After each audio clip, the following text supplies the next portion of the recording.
माता सीता ने किया था एक भयानक पाप जिससे भुगतना पड़ा। एक अनकही कथा, हिंदी में कहानी। ये कथा पुराणों में छिपे एक गूढ़ रहस्य पर आधारित है जिससे बहुत कम लोग जानते हैं। ये सत्य है या कल्पना, इसका निर्णय पाठक स्वयं करे। प्रारंभ, एक पूर्व जन्म की कथा। ये घटना त्रेता युग से भी पहले की है। तब माता लक्ष्मी ने एक तपस्विनी के रूप में पृथ्वी पर जन्म लिया था। वह घोर तपस्या करती थी और उनका उद्देश्य था भगवान विष्णु की आराधना करना। वे एक आश्रम में एकांत में ध्यानमग्न रहती थीं। एक दिन उसी वन में एक गौ माता अपने बछड़े के साथ घास चर रही थी। तपस्विनी ध्यान में थी, पर अचानक बछड़ा उनकी पूजा की वेदी पर आकर दीपक गिरा देता है, जिससे उनका संपूर्ण पूजन विध्वंस हो जाता है।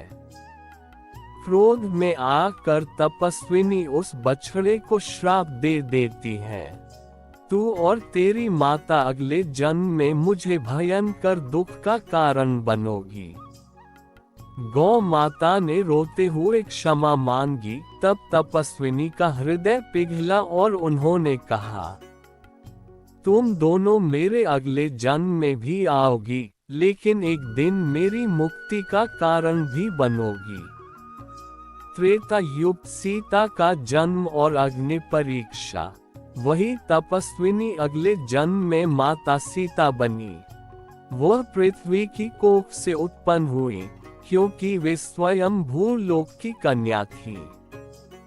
गाय और उसका बछड़ा भी जन्म लेते हैं। ये कथा यहाँ प्रतीकात्मक रूप में है। गाय कैकेयी के रूप में जन्मी और बछड़ा मंथरा बनकर आई। मंथरा ने राम को वनवास दिलवाया और सीता को 14 वर्षों का वनवास भोगना पड़ा। जब माता सीता का रावण द्वारा हरण हुआ और वे लंका में रहीं, तो राम ने उन्हें स्वीकार करने से पहले अग्नि परीक्षा की मांग की। ये वही कर्म था जो पूर्वजन्म में उनके श्राप के रूप में उन्हें वापस मिला। अंतिम प्रायश्चित, धरती में समर्पण।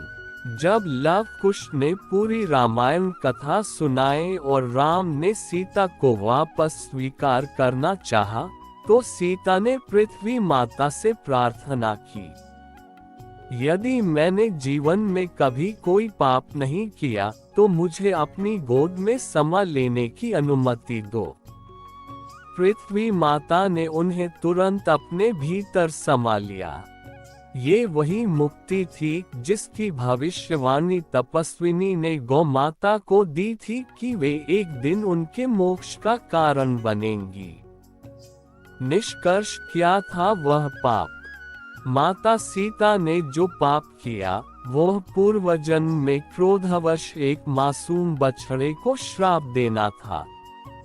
उसी श्राप का फल उन्हें अग्नि परीक्षा, वनवास और अंततः राम से विलग होकर धरती में समा जाने के रूप में मिला। परंतु यही कर्म उन्हें उनके अंतिम मोक्ष तक भी ले गया, जो एक देवी का चक्र पूरा करता है। इस कथा से हमें ये शिक्षा मिलती है कि क्रोध में किया गया कोई भी कर्म, चाहे वह कितनी भी महान आत्मा द्वारा क्यों न हो, उसका परिणाम अवश्य भोगना पड़ता है। लेकिन पश्चाताप, सहनशीलता और धर्म के मार्ग पर चलने से आत्मा को मोक्ष भी मिलता है। अगर आप चाहें तो मैं इस कहानी का वीडियो या चित्र भी बना सकता हूँ।